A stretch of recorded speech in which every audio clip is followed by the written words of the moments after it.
strict with the timing to give time. I want to have time for you to ask questions. Well, now I have the pleasure of introducing to you my colleague, Dr. Graciano Paulo. Is a professor in the Coimbra Health School in Portugal. He is a radiographer by background, but now I think your profession is really education at the university mostly. He's a PhD in health science, chair of the medical imaging radiotherapy program in Coimbra Health School, and since a few months ago, the head of the WHO Collaborating Center in Coimbra Health School, and past president of the European Federation of Radiographers. And Graciano will refer to strengthening radiation safety culture in healthcare at ground level. Thank you, Maria, for the introduction. Good afternoon to everybody. I would like to start by thanking Drs. Melandriani and Ola Omberg for the kind invitation to be here and to talk about the ground level. So we are now coming from the top of the iceberg to the ground in the next 5 minutes, and I hope to do it. So I come from Coimbra, one of the oldest universities in the world. This one here, this is our college, 727-year anniversary.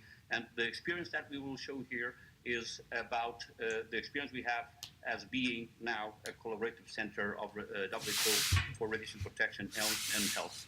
So I will start by showing some actions that have been made, and basically the actions that have been made have to do with destroying and putting down walls between professions and destroying these boundaries that I think is a good approach.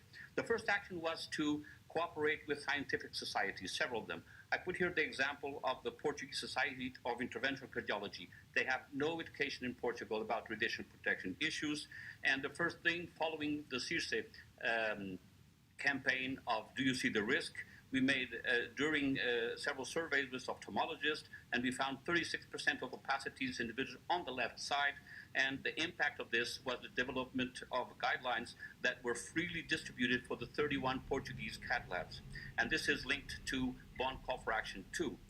In the same Bond Call for Action 2, the interaction with interventional cardiology departments and assessment staff and patient exposure, and the impact of that is head of departments implemented measures to harmonize practice and professional behavior, because culture is only possible to change to develop if we change professional behavior towards reduction of patient and staff. And this was incredible because it gave us the first prize at national level in good practice in healthcare. And what does this do? Create awareness in media and at national level about radiation protection. Action 3, the interaction with pediatric hospitals. We are a small country. We have 3 dedicated pediatric hospitals, and what we found was the need to implement an optimization model and the development of DRLs. This is an example of what we achieved in terms of example for chest X-ray, but before we made this implementation, this was the reality. So a real chaos in this particular exam, but the rest was the same. The impact of this was the harmonization of practice for plain imaging in all Portuguese pediatric hospitals.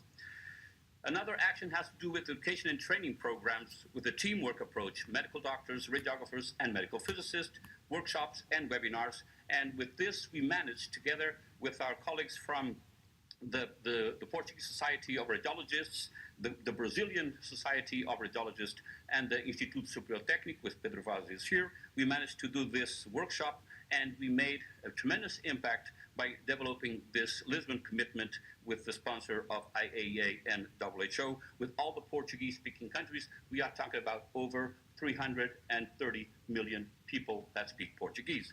Action 5, we involve our students with the clinical, in the clinical environment with small evidence-based research. And these are examples of the latest research topics. And by doing this, we involve students, medical doctors, medical physicists, radiographers, all together in the same concept. Action 6, there's an example of several researches that we have published. And the Action 7, which is the last one, and that we are starting now, is a national program of dose collection to establish DRLs. The phase 1 is being started now in January 2018, only for Portugal, and the phase 2 is for the PT-speaking countries, Africans and Brazil, in September 2018.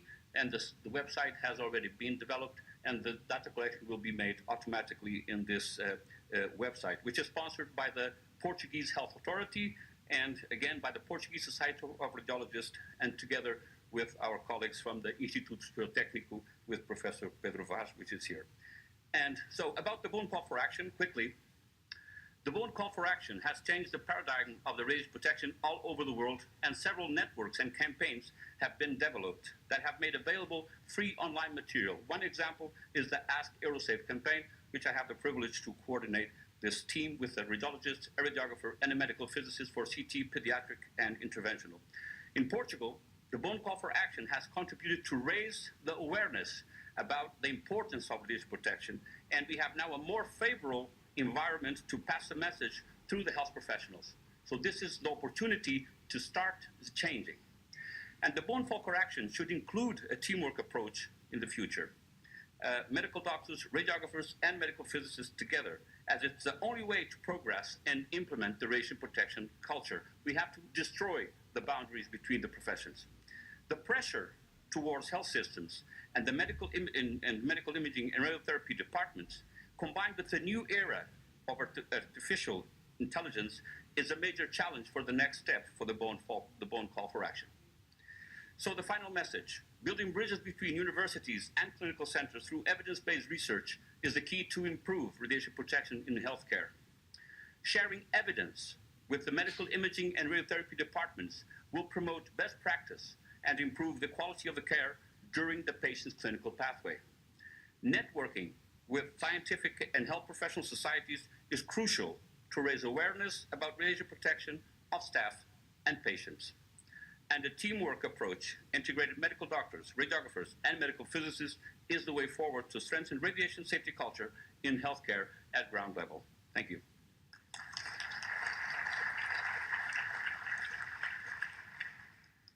Thank you very much to Graciano and to the three speakers. We are a little bit behind, and I know all of you want to go to the reception in time, but I think I will give you now the floor to all of you, keeping in mind that what we want to discuss and to receive comments is about radiation safety culture rather than radiation safety itself. So please, we really want to know what, from your perspective, what has been done well in these 5 years, what worked or does not or did not work, and if you know some tools or some solutions. So the floor now is yours.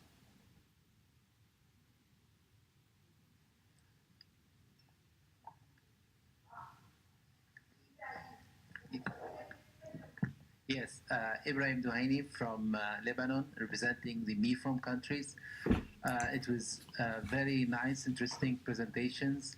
And as you mentioned in the introduction, MIFOM countries contribute to the safety culture for the inhabitants of 12 countries in the Middle East.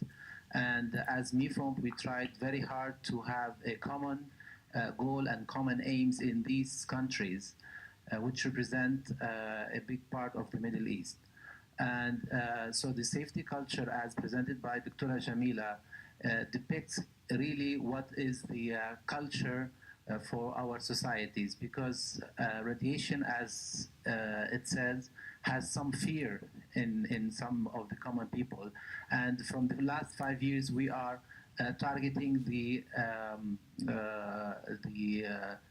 normal people. I mean, the people who are the audience, who doesn't know about radiation. So this just to take the fear out of the culture. And this is our contribution. Thank you.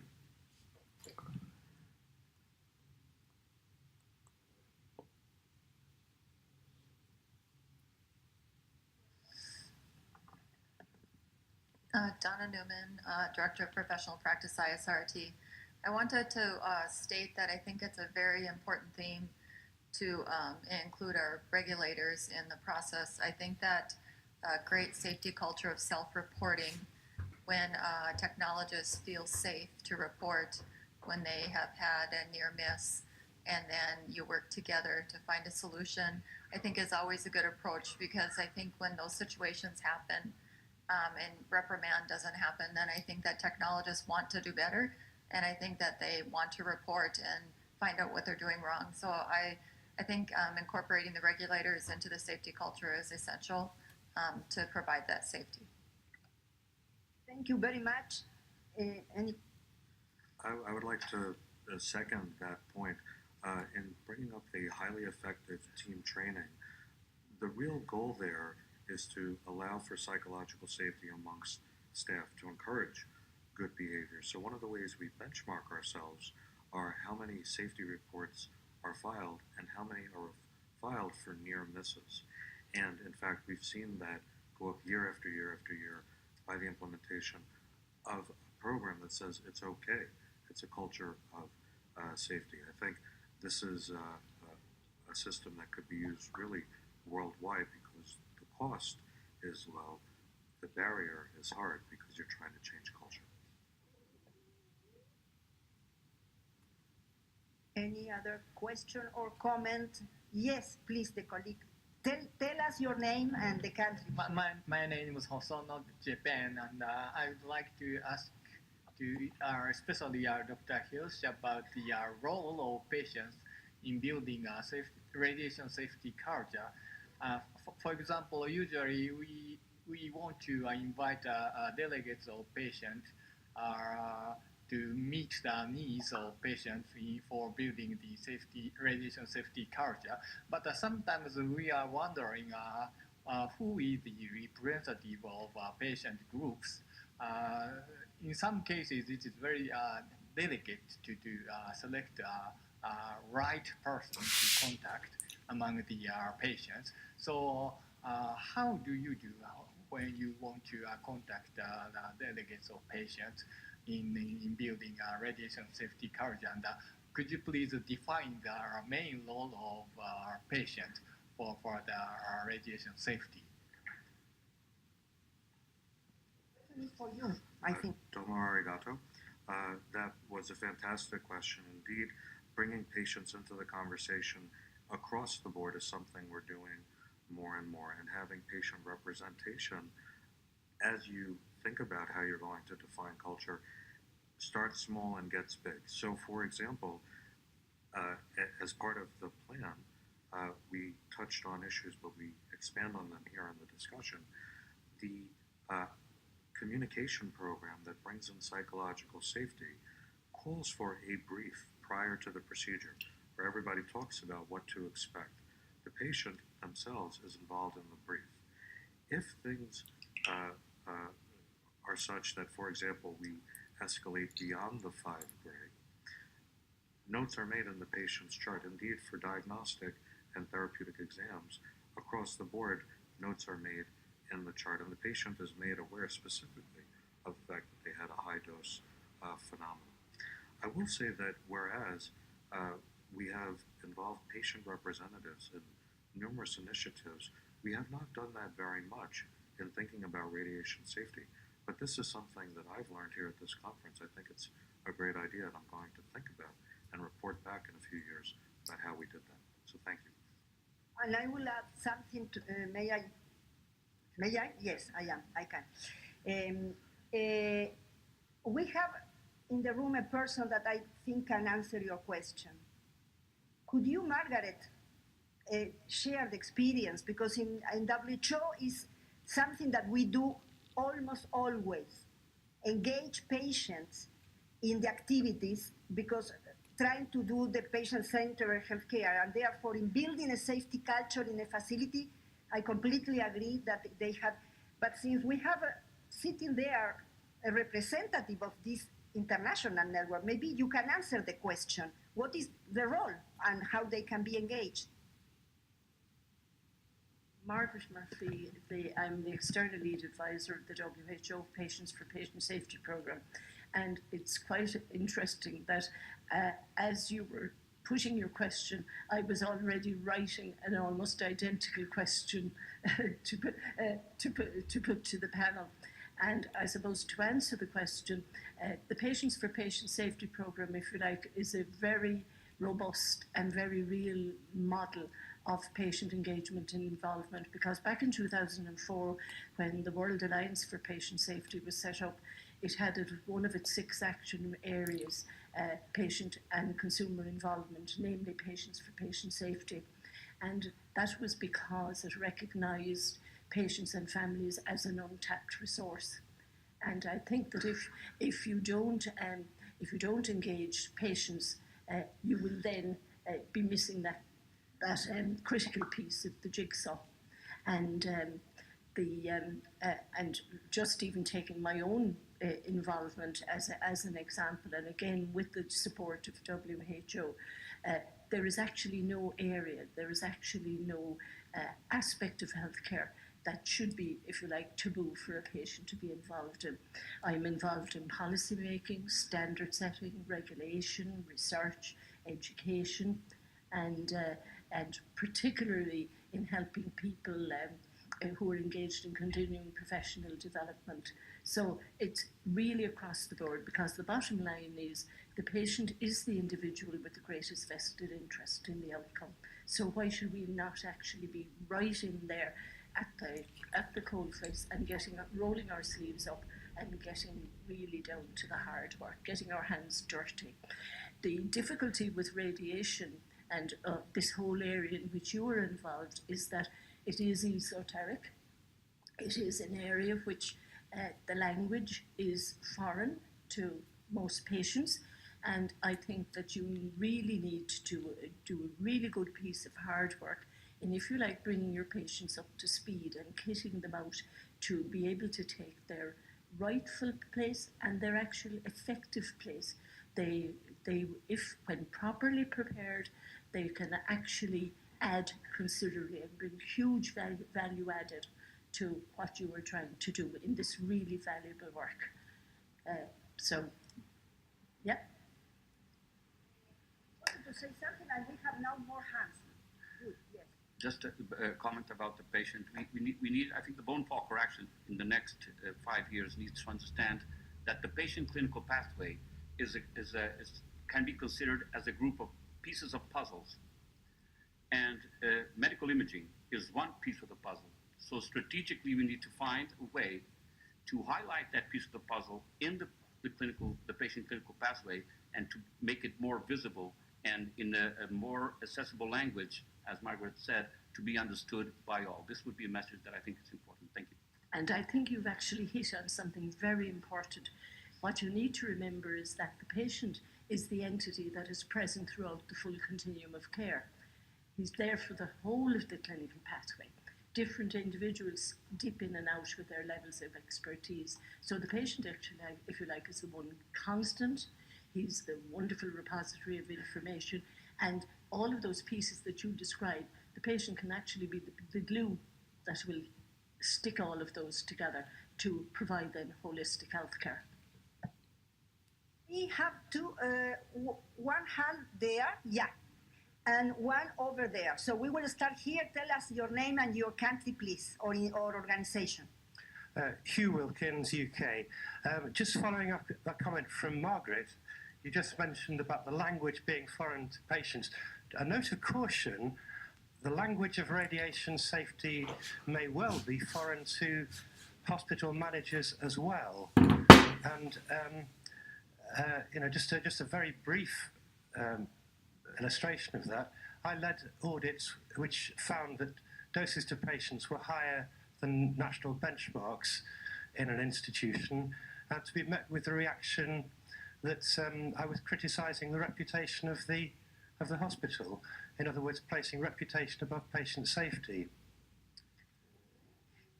Language will also be topic of roundtable, but it's very interesting comment. Yeah. So there is a question. Please, your name and your country. So Bill Mayo Smith from Boston, United States. In the United States, over the last couple of years, most hospitals now, I'm not sure, probably most, allow patients to have access to all their records electronically. And I don't know the extent to which that's happened around the world, but what our experience, or my experience in institutions I've been at, has been the patient has literally direct access to all radiology reports, all path reports, and everything. And it was controversial when it first started off because people thought they would need to explain it to the patient more.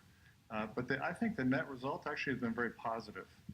because the patients come back with, if we have terrible reports, they come back and say, what does this mean? And it's actually encouraging better care on our part because we're more careful with what we do. So I applaud the effort. I think it's really good to break down the barriers, as you guys said. This is a team. The team is not just doctors or physicists or techs. The team is everybody. And the more integration there is with that team and the patients are part of it, the better the net result of patient care will be. Somebody else, please. The topic of patients is passionate, but try to talk about the safety culture. In addition to patient engagement, there may be other solutions that you want to share or propose. Yeah. This is Michael Bettman from the United States and the ACR. Just one quick observation, that is that clinical imaging guidelines are a wonderful educational tool, not only for all engaged in imaging, but for patients. They really can be used and made available to patients, as they are in a number of different countries, and can help engage patients. Point, thank you. There is somebody there, please, yes. Mahadeva Mahesh, I'm from Johns Hopkins University representing AAPM. 2 points I want to add to what Dr. Previous speaker told. One is JACR, Journal of American College of Radiology, is actually taking on a patient on the editorial board to get a lot of the patient perspective in the publication. Other effort is right now going on is the patient group which is helping JACR is trying to translate a lot of the appropriateness criteria into a patient language words. So those things can really help as we get engaged more and more patients into our discussion. Thank you. We will really have just a couple of minutes more because we are already exceeded. There is a comment there, and but where? Yeah, a hand there. Sorry. Okay, and that comment. Yes, please. Thank you, Maria. Tanya Kenny from Ireland. Just a comment, in 2015 there was a conference here in this room on radiation safety culture, and one of the elements that was identified there, going back to a comment earlier on the regulator's role, and it really highlighted the importance of the regulator having a role in promoting good radiation safety culture. Following that, as a regulator, we have engaged very much with qualified experts and have workshops. But furthermore, what we have done now is if there's a inspection findings collectively giving the regulator concerns on radiation safety culture, we report on it. And as a result, we're getting very positive outcomes of hospitals and medical facilities addressing those issues with regard to culture. And really what it really comes down to is very much aligned with the theme of the speakers today. It was integration and the teamwork, and very much that radiation safety was seen nearly isolated within certain hospital institutions, and they really needed to be integrated into the wider hospital safety culture. And once that was addressed, then it was bringing about a lot of positive outcomes. So it was just to come back to the regulator role there as well. Thank you, Maria. Thank you very much. And now is you, yes. Zainab Al-Hasari, Federal Authority for Nuclear Regulations, United Arab Emirates. Just wanted to say comments about safety culture in the UAE, the experience of the UAE, the training and education radiation safety workshop awareness sessions with the involvement of regulatory body in the UAE improved the radiation safety culture remarkably during the 5 years. And it's not only for staff, it's for public, not only for medical staff, it's also for public and for patients. Thank you.